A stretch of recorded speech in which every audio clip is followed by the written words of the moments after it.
So it's nice and cold outside, but I still want to use my oven for pizza. Why is it that cold dough always shrinks back? Well, when dough is rising and it's still cold, those gluten strands are much tauter.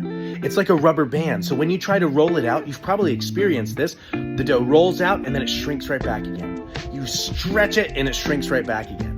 Also, cold dough will produce far fewer bubbles inside the cornicione or the crust. So how do we fix that? Well, the easy solution is let your dough get up to room temp. Ideally, you want your dough to be able to slowly rise and be at room temperature. Even if you're taking it out of the fridge, take it out of the fridge 2 hours beforehand. If you're thawing it, do the same thing. Follow our process of thawing dough balls. And when it's cold outside, you don't want to make the pizzas outside. If the dough is cold, if your environment is cold, if the surface that you're rolling it out on is cold, it's going to cause it to stick and it's going to prevent that dough from expanding or relaxing well. So my recommendation is build your pizza inside. Stretch it with room temp dough. You'll have a beautifully, easily manipulated dough, and it's going to have those beautiful bubbles inside the cornicione. That helps.